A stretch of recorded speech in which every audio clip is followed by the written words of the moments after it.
The best job opening based off the quarterback position. Albert, where would you start? Easy. It's easy. I want to see if your answer is the same as mine. Are you going to say Jacksonville? Yeah. Like Okay. if just the quarterback situation. Now that's what we're talking about, Yeah. right? Like the quarterback situation in a vacuum without considering ownership, GM, anything else. Yeah. Like just the quarterback himself. Yeah.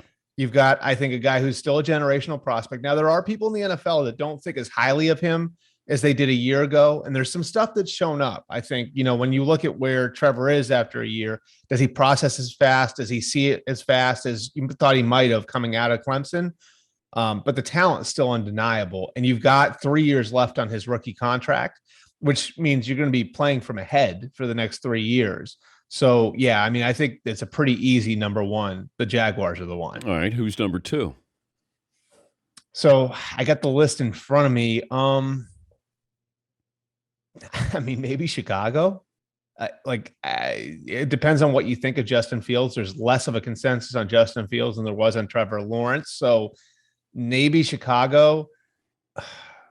See, it depends. It's like, do you really like Justin Fields, or do you want to have like a chance to go and take a big swing, because I would argue, like, you look at the Broncos and like just the fact that you've got like this like open canvas on which to create your own quarterback situation. And like, you've got the opportunity, I think, over the next, year or two, where they've got a lot of capital, they've got cap space, they've got young talent on the roster. And I know, like, you look at it and say, okay, well, Teddy Bridgewater and Drew Lock aren't who you're going to build around. But, I look at like the opportunity to maybe do what they did in 2012 and take a gigantic swing on a quarterback as a real plus, and I think you can make the argument too, Dan.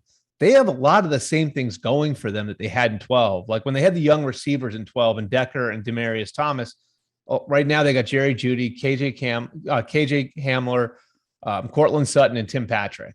They've got a good young tight end in Noah Fant. They've got some good young pieces on the offensive line. They've got Javonte Williams in the backfield. They've got pieces on defense and Patrick Surtain and Bradley Chubb, the same way you looked at it in 12, where, it was, again, the receivers, it was guys like Julius Thomas. It was on defense, Von Miller and Chris Harris. I think there's an attractive situation there for a veteran quarterback. So, I think if you look at the current quarterback situation, the Broncos would be towards the bottom of the list. But if you're looking at what you can maybe make it into, I think they're way further up the list. Yeah, I think that's a sneaky team, but you're also playing in the AFC West as well. Right.